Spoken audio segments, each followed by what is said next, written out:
कबीर साहब की ये भजन है। अबहु से चेत करो मन मोरे,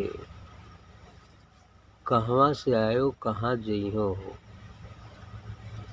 ये संसार में मनुष्यों को चेतावनी देते हुए कहते हैं कि अबहु से चेत करो मन मोरे। मन को कहते हैं कि मेरा मन अभी से ख्याल करो कि तुम कहाँ से आए हो और कहाँ जाओगे। कहाँ से आए हो और कहाँ जाओगे इसका ख्याल करो।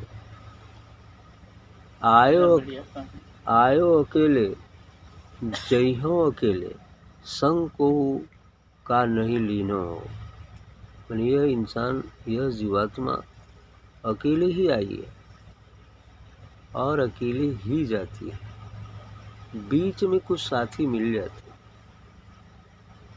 लेकिन बीच में जो मिलता है बीच में ही छूट जाता है। आना और जाना अकेले ही होता है।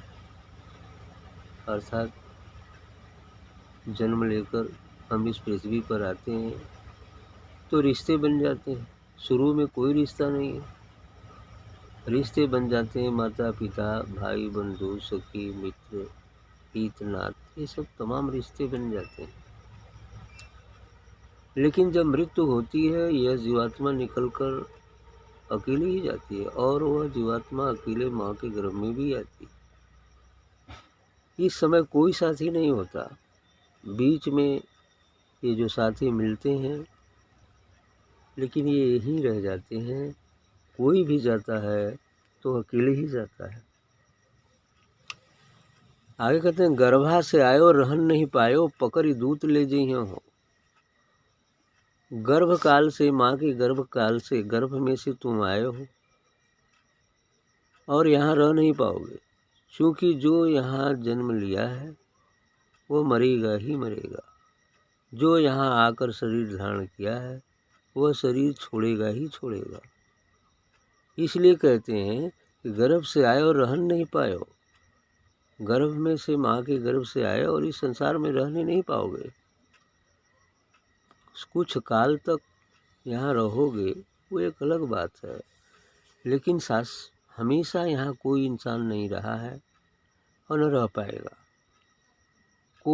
हाँ, पकड़ी दूत ले जइहो। जब मृत्यु का समय आएगा तो जमदूत आएंगे और मार पीट कर प्राण को निकाल कर सूक्ष्म शरीर से जीवात्मा को ले जाएंगे। आगे कहते हैं कि धर्मराज जब लेखा मंगिए तब तुम कहाँ बताइयो।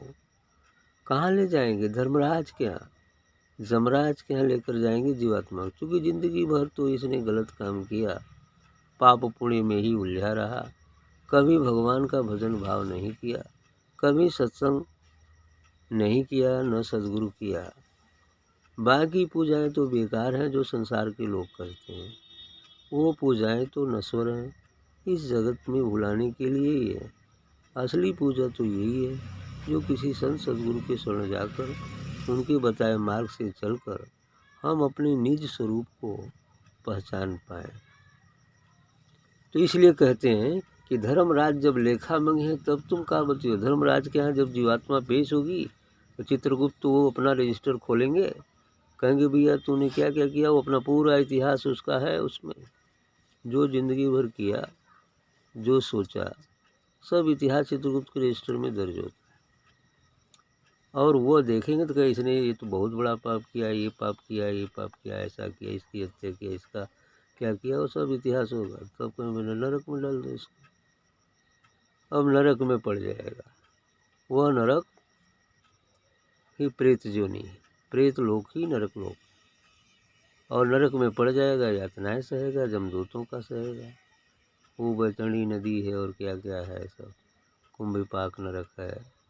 इन सब में जीवात्माओं को पहले तो जमराज के यहाँ जाने में ही यातना शरीर को 16 पुरों को पार करना पड़ता है, जिसमें बहुत सारी कष्ट दिए जाते हैं, बहुत सारे कष्ट। आग में जलाया जाता है, जलती तवे पर चलना पड़ता है, बैतरणी नदी में वो मगर और घड़ियाल नोच नोच कर उसे खाते हैं। तमाम बातें, तमाम कष्ट देते हैं। बीच में वो मरता भी है, यातना शरीर से भी मर जाता है, लेकिन जमदूतों को पावर है उसे जिंदा करके फिर सताना, और फिर मारते हैं सब उसको, फिर सताते हैं। इतना कष्ट भोगने के बाद भी इंसान सद्गुरु नहीं करता, न भजन भाव करता है। ये संसार के मायावी प्रलोभनों में फंसकर और यहाँ का यहीं रह जाता है। यही कारण है कि वो बार बार 84 लाख योनियों में भ्रमण करता है, कष्ट पर कष्ट सहता है। आगे देखिए, कह रहे हैं कि धन और दौलत माल खजाने तंबू खड़े आसमाना हो। ये धन दौलत संसार का जब हमारा शरीर ही हमारे साथ नहीं जाता, मृत्यु के बाद केवल जीवात्मा निकल कर जाती है, ये शरीर यहीं छूट जाता है। ये अपना शरीर जिसमें हम रह रहे हैं, जिसका हम इतना बड़ा अहंकार करते हैं कि ये हमारा शरीर है, ये भी हमारे साथ नहीं जाता है। तो जब शरीर अपना शरीर नहीं जाता जिसमें कि हम रह रहे हैं, तो अन्य इस शरीर से संबंध रखने वाले लोग कैसे जा सकते हैं हमारे साथ। और साथ ही जो धन दौलत हमने ज़िंदगी भर पाप पुण्य करके कमाया, वो भी तो यहीं रह जाएगा, वो भी साथ नहीं जाएगा। इसलिए कहते हैं कि धन और दौलत माल खजाने तंबू खड़े आसमाना हो। अरे तंबू बस यहीं रह जाएगा, ये आसमान जो तंबू लगा है बस यहीं पड़ा रह जाएगा। ई तुम्हारे कुछ काम ना आवे, फिर पीछे पछताई हो। कहीं ये सब जो भी तुम कर रहे हो तुम्हारे काम नहीं आए, और बाद में तुम्हें पछताना ही पड़ेगा। ये सत्य है। लेकिन जब हम इस शरीर में हैं, इस संसार में, तो नेक और ईमानदारी से धर्मानुकूल आचरण करते हुए हमें धन दौलत पैसा कमाना भी है, ताकि हम अपने शरीर की सेवा कर सकें और अपने सगे संबंधी जो माता पिता हैं, जो हमारे से जुड़े हैं, क्योंकि ये हमारा कर्तव्य कर्म है कि माँ इतनी बड़ी सेवा करती है, 9 महीने गर्भ में रखती है, साथ ही अपने गीले पर सोकर जाड़े में भी अपने पेशाब करने के बाद गीले पर सोती है, और बच्चे को सूखा जो है बिछौना लगा देती है। इतना कष्ट झेला है, तो उसका ऋण से ऋण कैसे होगे।